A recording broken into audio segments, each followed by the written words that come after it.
हम लोग इस चैप्टर में आगे बढ़ते हुए और क्वेश्चन नंबर 10 पर पहुंच गए हैं। और अब हम लोग का जो क्वेश्चन है 10 वह कहता है कि दिखाएं कि निम्नलिखित अवयवों को एक सममित और एक विषम सममित अवयव के योग के रूप में दर्शाना है। कहता है कि यह जो मैट्रिक्स है इसको आपको सममित और विषम सममित के योगफल के रूप में दर्शाना है। तो हमने आपको पहले बता चुका है, अर्थात लेट, अगर इसको आप लेट ए बराबर मान रहे हैं तो आपको क्या दर्शाना है, आपको दर्शाना है देखिए ए बराबर आपको क्या दर्शाना है 1/2 ए प्लस ए डैश, ठीक है, और प्लस में 1/2 ए माइनस ए डैश, इस रूप में आपको फाइंड करना है। तो आपको दर्शाना है इस वैल्यू के कि समतित का योग इस समतित का है और यह विषम समतित दोनों का क्या योग। तो आशा करते हैं कि आपको यह बात समझ में आ रहा हो, यानी आपको ए प्लस ए डैश और ए प्लस ए माइनस ए डैश मान निकाल करके दोनों को केवल जोड़ देना और वही आंसर आ जाएगा। तो देखिए अब हम लोग सोल्यूशन करेंगे सीधे। तो ए प्लस ए डैश पहले हमको बनाना होगा, तो ए प्लस ए डैश बनाएंगे। देखिए ए प्लस ए डैश के लिए हम लोग को क्या होगा, दोनों के ए के लिए मान पहले रखना होगा 1 2 4 6 8 1 3 5 7, ठीक है। और इसको ए डैश निकालेंगे, तो ए डैश निकालने पर क्या होगा, ए डैश निकालने पर होगा आपको ए डैश निकालिए। तो ए डैश निकालने पर आपको होगा 1 2 4 6 8 1 होगा और 3 5 7 होगा या नहीं होगा, जरूर होगा।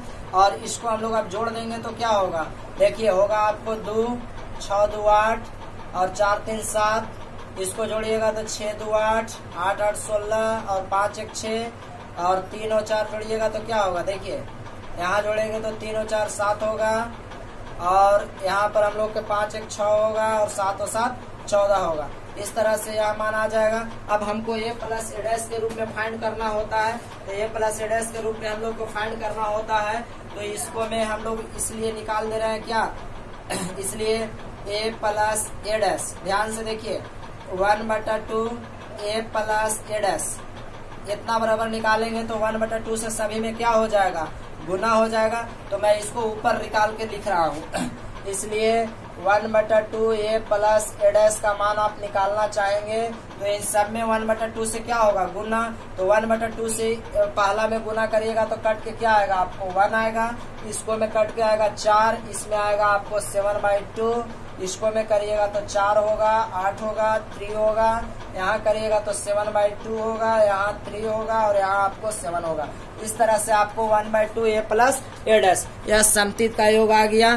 थोड़ा सा आप ध्यान पूर्वक इसको देख लीजिए, आपको ऊपर का पार्ट दिखाई नहीं दे रहा है, इसको हम लोग इस तरह से जोड़ देंगे, इस तरह से तो जोड़ेंगे तो यह मान प्राप्त हो जाएगा। आप देख लीजिए हमने 1/2 से गुना किया है, क्या 1/2 से इस पद में जब हम लोग गुना करेंगे इसको में तो 2 से 2 कट के 1 आएगा, 8 में काटेंगे तो 4 आएगा, 7 में 7/2 आएगा, फिर 8 को काटेंगे तो 4, 16 काटेंगे तो 2 और 6 काटेंगे तो 3, 7 में 1/2 से 7/2, यहाँ 6 के 3 हो जाएगा और 14 के 7 हो जाएगा। तो यह आपको अब जरूर दिखाई दे रहा होगा, तो आप एक बार उसको ध्यान से देख लें। फिर हम लोग को क्या निकालना है, 1/2 ए माइनस ए डैश निकालेंगे अगेन। तो हम लोग को पहले ए माइनस ए डैश निकालना होगा। तो ए माइनस ए डैश के लिए पहले तो ए लिखना होगा आपको। तो ए माइनस पहले ए लिखिए, ए कितना है आपको 1 2 4 है और 6 8 4 है और फिर आपको 3 5 7 है, 4 1 7 है, ये आपको इतना दिया है। और माइनस में ए ट्रांसपोज निकालिएगा तो ए ट्रांसपोज का मान आपको कितना आएगा 1 2 4, यहाँ से ही लिख सकते हैं 6 8 1 और 3 5 7, यह आपको ए ट्रांसपोज आएगा। अगर आपको दोनों मान को क्या करना है, घटाना है, तो घटाइएगा तो आपको क्या आएगा, देखिए 1 में से 1 घटेगा 0 होगा और यहाँ से आप घटा रहे हैं तो देखिए आपको माइनस क्या बचेगा 4 बचेगा और 4 में से 3 घटा रहे हैं तो आपको 1 बचेगा, 6 में से 2 घटाइए 4 बचेगा, 8 में से 8 घटाएंगे 0 होगा, 1 में से -4 होगा, ठीक है, 3 में से 4 घटाएंगे -1 होगा, 5 में से आपको 1 घटाइएगा 4 होगा, 7 में से 7 घटाइएगा 0 होगा। अब इसको फिर से इसलिए हम लोग निकाल देंगे, इसलिए 1/2 ए माइनस ए डैश करिएगा तो 1/2 a माइनस ए डैश बराबर, यानी 2 से हमको 1/2 से गुना करना होगा इसको में, तो 0 होगा, -2 होगा। आप और इधर लिख रहे हैं ताकि आपको दिखाई दे, इसलिए 1/2 a माइनस ए डैश बराबर आप करिएगा तो आपको क्या होगा, 0 होगा, -2 होगा, 1/2 होगा और 2 होगा, 0 होगा, -2 होगा, -1/2 होगा, 2 होगा और 0 होगा। अब हमको कहता है कि समतित और विषम समतित के योगफल के रूप में निकालना है। तो योगफल यानी दोनों मान को अब हम लोग को क्या करना होगा, जोड़ना होगा। समतित का यह आया और विषम समतित का यह आया, तो नाउ अब दोनों मान को आप केवल क्या करिए, जोड़ दीजिए, क्योंकि योगफल के रूप में कह रहा है। नाउ आपको होगा 1/2 a plus A dash plus में 1/2 a माइनस ए डैश। अब इस मान को रख दीजिए, इसका वैल्यू आपको कितना आया, इसका वैल्यू आया है 1 4 7/2 और 4 8 और 3 और आया है 7/2 3 7 और प्लस में इसका वैल्यू आपको कितना आया है, इसका वैल्यू आपको आया है 0 -2 1/2 और 2 0 -2 -1/2 2 0, यह वैल्यू आया है। आप इन दोनों को जोड़ दीजिए, जो आपको मैट्रिक्स दिला है वही वैल्यू प्राप्त होगा। तो आशा करते हैं कि आपको यह जरूर समझ में आया होगा। अगर आपको यह वीडियो पसंद आ रहा है तो प्लीज लाइक और शेयर करना न भूलें। तो इस तरह से हम लोग क्वेश्चन नंबर 10 के तीनों प्रश्न को कंप्लीट कर सकते हैं। तो आपको क्वेश्चन नंबर 10 का तीनों प्रश्न बना लेना है और आशा करते हैं आप ऐसा जरूर करेंगे। तो अब हम क्वेश्चन नंबर 11 की ओर चलते हैं और क्वेश्चन नंबर 11 में 3 प्रश्न है। मैं तीनों को एक ही बार लिख करके उसे क्लियर कर देता हूं। तो क्वेश्चन नंबर 11 आप जरूर देखिए। तो 11 में हम लोग आप पहुंचे हैं। 11 के पहला में 2 प्रश्न है, ए और बी, और कहता है कि दिखाएं कि यह विषम समतित आव्यूह है। क्या, विषम समतित आव्यूह। अब आप जो सूत्र पढ़े थे कि विषम समतित आव्यूह ए डैश बराबर माइनस से आ जाएगा तो विषम समतित आव्यूह होगा।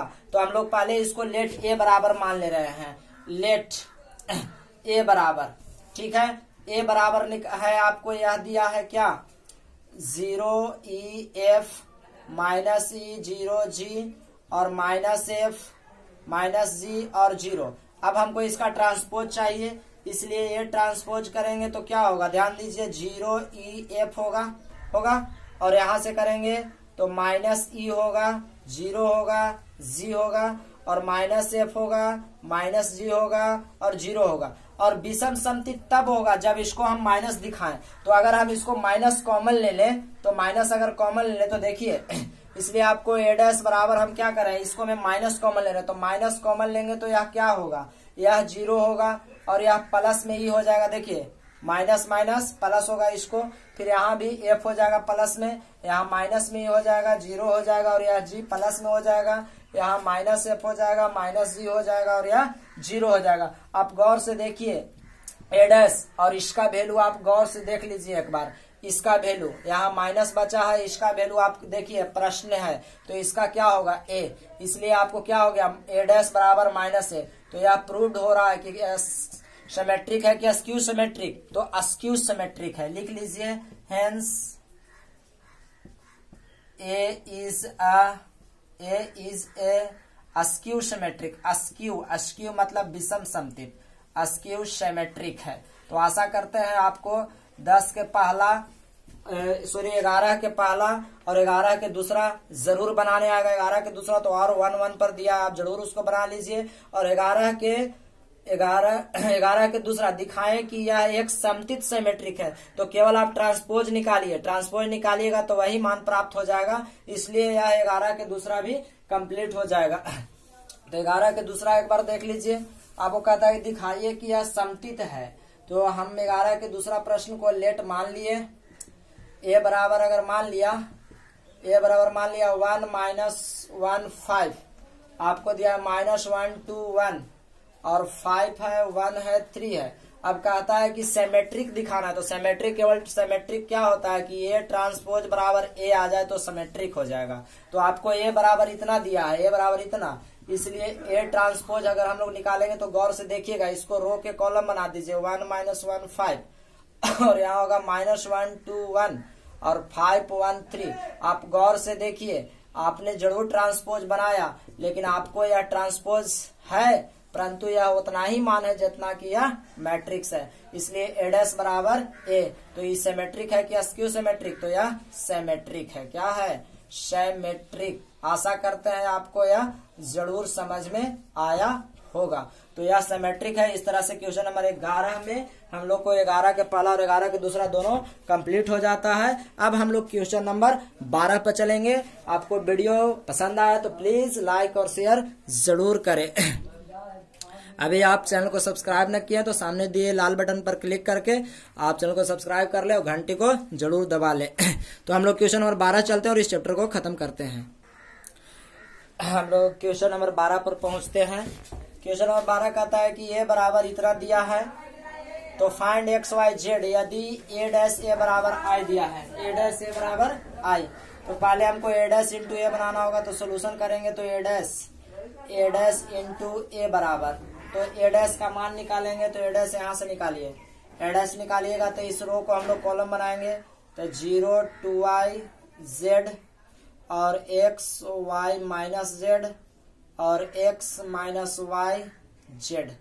अब इंटू ए का मान लिखेंगे तो ए का मान आपको फिर से वही हो जाएगा 0 2i z x y minus z x minus y z. अब हम लोग को देखना है कि यह 3 गुने 3, यह भी 3 गुने 3, तो बनेगा 3 गुने 3 का। तो इस रो से इस कॉलम में गुना करेंगे। देखिए डायरेक्ट हम गुना कर रहे हैं यहाँ पर, ठीक है। तो इस रो को इस कॉलम के साथ गुना करिएगा तो आपको क्या मिलने वाला है? तो यह रो यह कॉलम, फिर यह रो यह कॉलम, मतलब पहला रो पहला कॉलम के साथ गुना करिएगा तो 0 आएगा प्लस एक्स स्क्वायर आएगा और प्लस में एक्स स्क्वायर आएगा। फिर पहला रो से दूसरा कॉलम में करिएगा तो 0 होगा प्लस में एक्स वाई होगा और माइनस में एक्स वाई होगा। पहला रो से तीसरा कॉलम में गुना करिएगा तो 0 होगा और माइनस में एक्स जेड होगा और प्लस में माइनस में एक्स जेड होगा और प्लस में एक्स जेड होगा, ठीक है। फिर हम लोग दूसरा रो के पहला कॉलम में गुना करेंगे तो 0 होगा और प्लस में एक्स वाई होगा और माइनस में एक्स वाई होगा। फिर हम लोग दूसरा रो के दूसरा कॉलम में गुना करेंगे तो आपको 4y स्क्वायर होगा, ठीक है। फिर इसको में गुना करिएगा तो y स्क्वायर होगा, फिर इसको में गुना करिएगा तो माइनस में y स्क्वायर होगा। फिर हम लोग दूसरा रो को तीसरा कॉलम में गुना करेंगे तो देखिए होगा आपको 2yz होगा और माइनस में yz होगा और माइनस में yz होगा। फिर अगर हम लोग तीसरा रो को पहला कॉलम में गुना करेंगे तो 0 होगा माइनस में xz होगा और प्लस में xz होगा। फिर आप लोग इसको तीसरा रो को दूसरा कॉलम से करिएगा तो होगा 2yz माइनस में yz प्लस और माइनस में yz, ठीक है। फिर यहाँ से गुना तीसरा रो से तीसरा कॉलम में गुना करिएगा तो होगा z square plus z square plus z square. देख लीजिए जेड स्क्वायर, जेड से जेड में Z square minus minus plus और यह होगा प्लस में जेड स्क्वायर। तो ठीक है, इस तरह से आपको इतना मान आ जाएगा। तो ए इंटू ए डैश का मान इतना शायद आपको दिखाई तो दे रहा होगा, हाँ दिखाई दे रहा है। तो अब हम लोग आगे बढ़ रहे हैं। तो ए इंटू ए डैश बराबर हमको इतना मान आएगा। इसको हम लोग इक्वेट करके अगर एक साथ लिखे सही से ए इंटू ए डैश, तो आप गौर से एक बार देखिए आपको क्या मिल रहा है। आपको यह मिल रहा है कि इसको में मिला x square plus y square, ठीक है। यहाँ से हम लोग करेंगे तो देखिए यह 0 बच रहा है, क्या 0 बच रहा है, और एकरा में भी करेंगे तो 0 बचा। आप देख लीजिए यह आपको हो जाएगा एक्स, माफ करिए 2x स्क्वायर आ रहा है 2x स्क्वायर, यह कट के 0 हो रहा है, यह कट के 0 हो रहा है। उसी तरह यह कट गया 0 हो गया। देख लीजिए आप इसको में आपको y स्क्वायर, यह से यह कैंसल, आपको क्या बच गया 2y स्क्वायर बचा। आप इसको में देख लीजिए 2yz घट जाएगा, क्या बचेगा 0। इसको में भी आप देख लीजिए क्या बच रहा है 0 बच रहा है। इसको में आप गौर से देखिए 2yz में से yz 2 बार घट रहा है, क्या बच रहा है 0। इसको में आप गौर से देखिए, आपको ये गौर से देखिए z स्क्वायर क्या दिख रहा है 3z स्क्वायर। इस तरह से आपको इतना मान आ रहा है। अब हमको कह रहा है कि इसको i3 मतलब i के बराबर करना है, तो हम इसको i के बराबर करेंगे तो क्या आएगा, ध्यान से देखिए। इसलिए a इंटू ए डैश बराबर में आई। तो यहाँ a इंटू a डैश बराबर में आई जब हम लोग करेंगे तो आई इसका वैल्यू हमको क्या आ रहा है 2x square 0 0 0 2y square 3z square, ठीक है। और उसी तरह से यह 0 0 3z स्क्वायर, इस तरह से हम लोग को मान प्राप्त हो जा रहा है। यहाँ पे थोड़ा सा आप एक बार ध्यान दे लीजिए, यह y स्क्वायर घट रहा है तो यहाँ हम लोग के 4y स्क्वायर बच रहा है। थोड़ा सा यहाँ ध्यान देने की बात है, ठीक है। एक बार मैं चेक कर लूँ, 2x स्क्वायर बचा है और xy बचा है। थोड़ा सा 1 मिनट आप रुक जाइए, थोड़ा ध्यान से देखिए। तो हम लोग इसको आगे बढ़ाते हुए बिल्कुल सही है। तो इस तरह से यहाँ से 3 गुने 3 का है तो y का मान हमको 3 गुने 3 रखना होगा। तो आपको एक बार देख लीजिए ध्यान से, हम लोग ऐसे रखते हैं 0 1 0 रखते हैं, 0 0 1 रखते हैं। शायद यह मान आपको दिखाई दे रहा हो, दिखाई देना चाहिए। हाँ, एक बार आप इसको समझ लीजिए कैसे रख रहे हैं हम मान को, इस तरह से रख रहे हैं यहाँ पर, ठीक है, क्योंकि आई के जगह पर। तो अब हमको क्या करना होगा, अब हम लोग तुलना करते हैं, कंपेयरिंग करेंगे। तो तुलना करने पर हमें क्या प्राप्त होगा, देखिए आगे लिख रहे हैं। तुलना करने पर हमें प्राप्त होगा 2x स्क्वायर बराबर में 0 आएगा, ठीक है। इसलिए x बराबर भी हम लोग को यह 0 जाएगा, नहीं 1 आएगा। 2x स्क्वायर बराबर 1, तो x बराबर 1/2 x स्क्वायर बराबर, इसलिए x बराबर निकालेंगे तो प्लस माइनस 1/√2 होगा। अगेन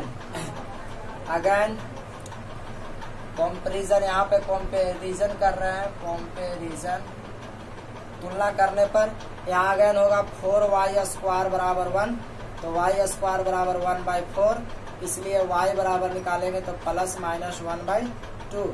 अगेन मान निकालेंगे, अगेन आपको हो जाएगा 3z स्क्वायर बराबर 1, इसलिए z स्क्वायर बराबर 1/3, इसलिए z बराबर आपको आएगा प्लस माइनस 1/√3। और इस तरह से x y z का आपको मान आ जाएगा। तो क्वेश्चन नंबर 12 भी हम लोग बना लिए हैं। अब क्वेश्चन नंबर 13 14 के लिए एक और वीडियो बनाएंगे। आप क्वेश्चन नंबर 12 भी कंप्लीट कर लेते हैं। तो इस तरह से हम लोग क्वेश्चन नंबर 12 तक कंप्लीट कर लिए हैं। क्वेश्चन नंबर 13 14 के लिए थोड़ा सा और आपको एक छोटा वीडियो बना करके उसको प्रोवाइड करा देंगे। तो अगर आपको यह वीडियो पसंद आए तो प्लीज लाइक और शेयर करना ना भूलें। यदि आप हमारे चैनल को सब्सक्राइब न किए तो सब्सक्राइब भी अवश्य कर लें और अपना राय हमें कमेंट बॉक्स में जरूर दें कि आपको यह वीडियो कैसा लगा। आपको अपना राय देना चाहिए, आपको वीडियो पसंद आया या कहीं दिक्कत है या फॉल्ट है, तो आपसे हमें यही रिक्वेस्ट है कि आप अपना उत्तर वीडियो कमेंट बॉक्स में जरूर दें।